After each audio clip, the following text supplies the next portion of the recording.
Last episode में हमने देखा था कि सियोने को हे यंग और टीचर के अफेयर के बारे में पता चल गया था और वो टीचर को ब्लैकमेल करने लगती हैं।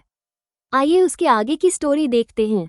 फिर हम हन को देखते हैं जो कि यह सब कुछ नोटिस कर रही होती हैं और वो सियोने के पास जाती हैं और कहती है कि तुम हमेशा से ही यह चश्मा लगाती थी क्या। वो उसको झूठ बोल देती हैं और कहती है कि मेरी आंखें थोड़ी बहुत कमज़ोर हो गई हैं, इसलिए मैंने अभी यह चश्मा बनवाया है। यूनन उस चश्मे को उठा लेती हैं और कहने लगती हैं कि क्या तुम्हें इनमें से कुछ दिखाई देता है। वो कहने लगती है कि क्या तुम्हें भी वो लाइंस दिखाई देती हैं, जिस पर वो कहती है कि हाँ दिखाई देती हैं। फिर वो पूछने लगती है कि मेरे सिर पर कितनी लाइंस हैं, जिस पर ह्यून कहती है कि तुम्हारे सिर पर एक लाइन है। ह्यू उससे पूछती है कि तुम्हें ये चश्मा कहाँ से मिला। वो बताती है कि यह मुझे लॉकर में मिला था। हन उसको वो चश्मा नहीं देती। वो कहती है कि हमारे घर के पास जो मौत हुई थी उस बंदे ने भी यह चश्मा पहना था, लेकिन सियोने फिर भी जबरदस्ती उससे चश्मा ले लेती हैं और वहाँ से चली जाती हैं। फिर हम टीचर को देखते हैं कि जो कि बहुत ज़्यादा डरा हुआ था। उसके बाद वो सने के बारे में गजन से पूछता है। हम सियोने को देखते हैं जो कि अपने बीएफ के साथ होती हैं। तभी उसके पास एक मैसेज आता है जो कि टीचर का होता है। वो कहने लगता है कि तुम मुझसे मिलने आओ, मैं तुम्हें 20 मिलियन वान दूंगा। तभी वो वहाँ से खुश होकर निकलती हैं और उसके पीछे हम हियांग को भी देखते हैं जो कि उसका पीछा कर रही होती हैं। वो उस पर नज़र रख रही होती हैं। हमें पास्ट का सीन दिखाया जाता है कि जहाँ वॉशरूम में हन उससे ये सारी बातें कर रही थी तो हेयंग भी अंदर ही सारी बातें सुन रही थी। उसके बाद हेयंग उसका चश्मा चुरा लेती हैं और वहाँ से चली जाती हैं। फिर हम सियोने को देखते हैं जो कि उसी बैग में अपने चश्मे को देखने लगती हैं, लेकिन वो उसे नहीं मिलता और हेयंग सभी लोगों के ऊपर रेड लाइंस देख रही होती हैं। फिर सियोने हन को कॉल करके उससे कहती है कि तुमने मेरा चश्मा लिया है और वो उस पर बहुत चिल्लाती है। वो उससे कहती है कि मैं स्कूल जा रही हूँ। फिर उससे पूछती है कि तुम इतनी रात में क्यों जा रही हो, और वो कॉल कट करके वहाँ से चली जाती है। सयन अब स्कूल आ चुकी होती है और उसके सामने वही टीचर होता है जो कि उससे माफ़ी मांग रहा होता है। वो उससे कहता है कि तुम ये सब मत करो, लेकिन वो कहती है कि जब सभी लोग मुझे बुली कर रहे थे तो तुम शांत बैठे हुए थे, तुम्हें सब कुछ पता था, लेकिन फिर भी तुमने कुछ नहीं किया। टीचर उससे माफ़ी मांगने लगता है कि मेरे बीवी बच्चे हैं, प्लीज़ तुम ये सब मत करो। लेकिन तभी टीचर के फ़ोन पर मैसेज आता है जो कि उसकी वाइफ का होता है और वो उसे वही फ़ोटो भेजती हैं और कहने लगती है कि तुम ये सब कर रहे हो। टीचर को सीएन ए के ऊपर बहुत गुस्सा आ जाता है। वो सयन ए की तरफ बढ़ने लगता है। दूसरी तरफ हम हन को देखते हैं जो कि स्कूल में आती है और जैसे ही हन थोड़ा सा स्कूल में अंदर आती है वो देखती है कि सयन ए ऊपर से गिर रही होती है। सयन ए नीचे गिर जाती हैं और बहुत ज़्यादा इंजर्ड हो जाती हैं। फिर सयन ए को हॉस्पिटल लेके आया जाता है और हन बाहर बैठी थी। तभी यहाँ पे जी वॉक आ जाता है। हन उसे सब कुछ बताती है। जी वॉक उससे पूछता है कि तुम इतनी रात में स्कूल में क्या कर रही थी। यन कहती है कि सयने ने मुझे कॉल करके बताया था कि वो स्कूल जा रही हैं।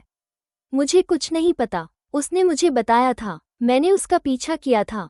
और एक बात तो बिल्कुल साफ है कि सयन सुसाइड नहीं कर सकती, जरूर इसके पीछे कोई और है। अगले दिन स्कूल में प्रिंसिपल चिल्ला रहे थे। वो उसी टीचर के बारे में पूछ रहा था जिसका ही यंग के साथ अफेयर चल रहा था। वो यहाँ पर सभी को ब्लेम करने लगता है। तभी एक टीचर उठकर कहती है कि हमने क्या ही किया है, हमारी कोई गलती नहीं है। यहाँ पर आर्ग्यूमेंट शुरू हो जाता है और सभी टीचर्स आके उन्हें संभालते हैं। उस टीचर की एक बुक गिर जाती है और यहाँ पर म्यूजिक टीचर आकर उस बुक को उठाता है। हन अपनी क्लास में आती है और यहाँ पे सभी बच्चे कहते हैं कि आज हम बोर हो गए हैं क्योंकि वो लोग हमेशा सियोने को बुली किया करते थे।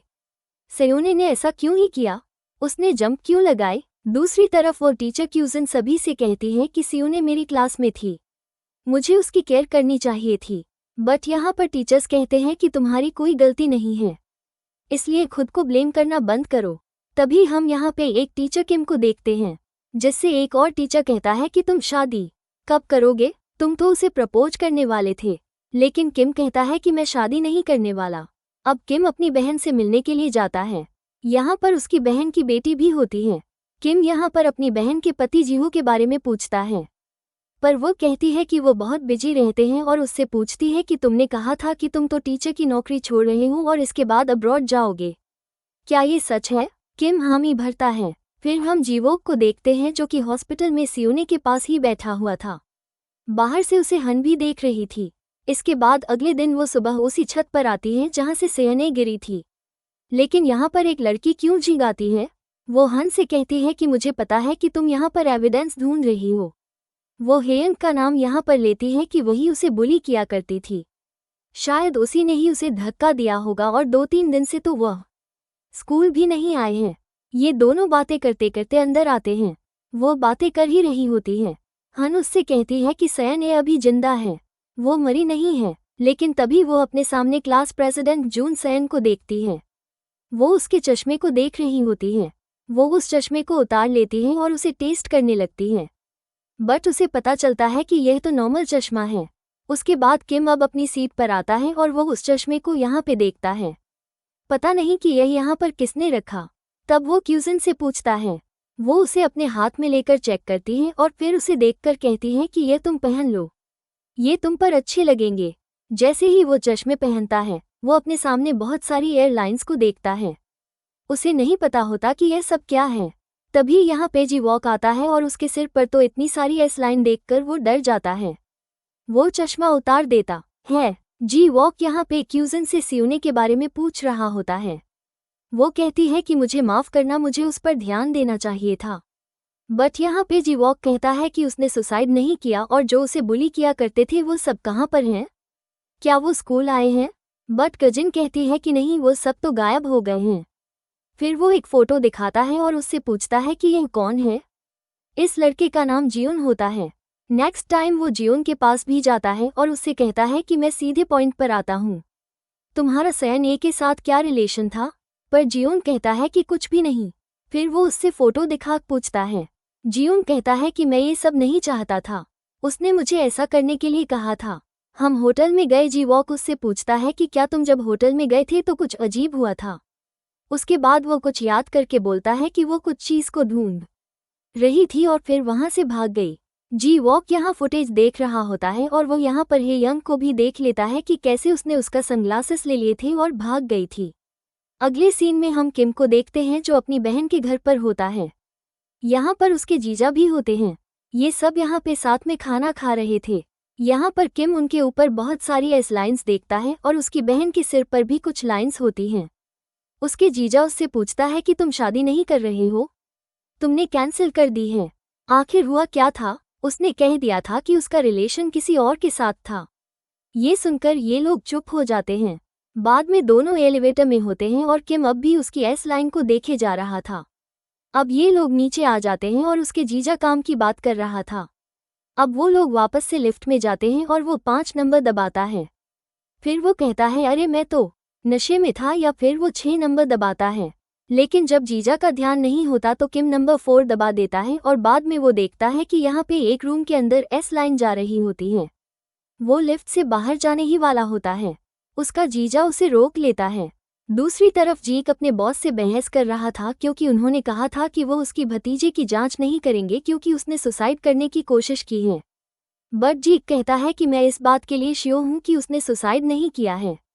बट वो कहता है कि मैं कुछ नहीं कर सकता, मेरे ऊपर बहुत सारा प्रेशर है और वैसे भी स्कूल वाले कह रहे हैं कि उसने सुसाइड ही किया है।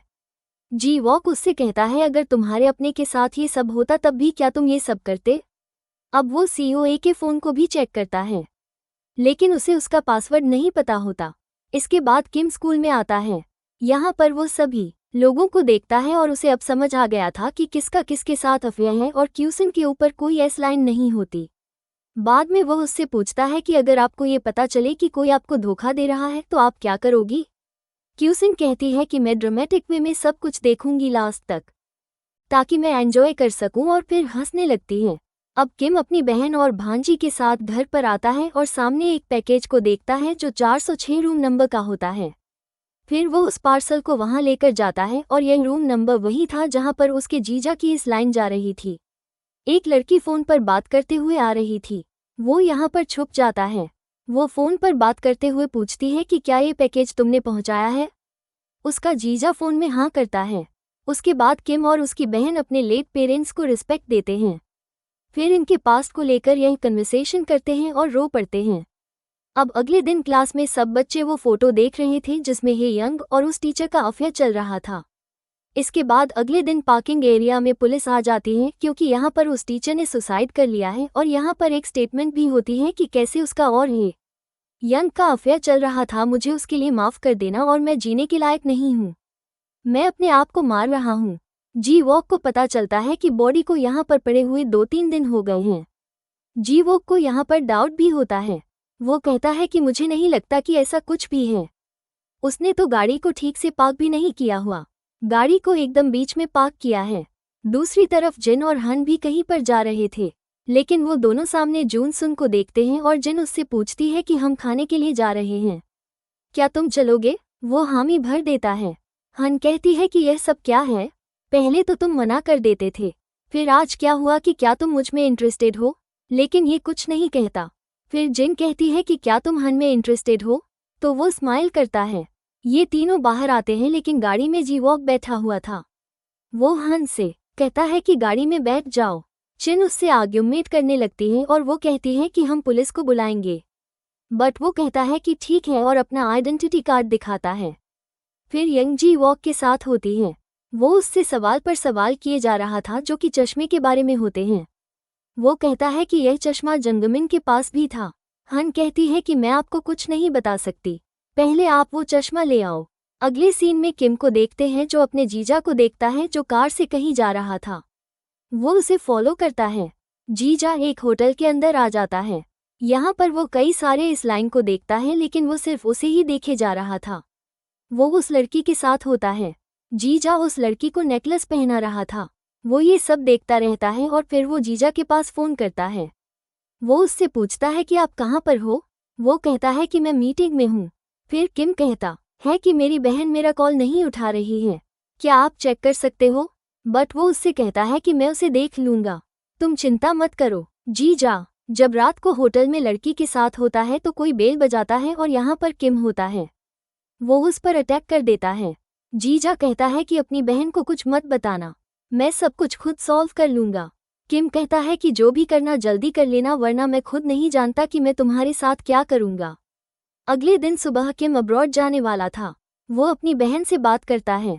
वो उससे पूछता है चीजा के बारे में, लेकिन वो कहती है कि वो 2-3 दिन में यहाँ पर आएगा, तुम चिंता मत करो। फिर वो स्कूल में आकर अपना सामान पैक करता है। क्यूचिन उससे बात करती है और किम एक लड़की की प्रोफाइल को देख रहा था। यहाँ पर वो वही नेकलेस देखता है जो जीजा ने उसको दिया था। तभी वो लड़की अपनी प्रेगनेंसी की फोटो डालती है और किम यहाँ से भाग जाता है। वो उस जगह पर जाता है जहाँ पर कोई एक कार को टक्कर मार रहा था और यहाँ पर वह देखता है कि उसकी बहन होती है और यहाँ एपिसोड 4 एंड होता है। अगर आप आगे के एपिसोड देखना चाहते हैं तो कमेंट करके ज़रूर बताइए।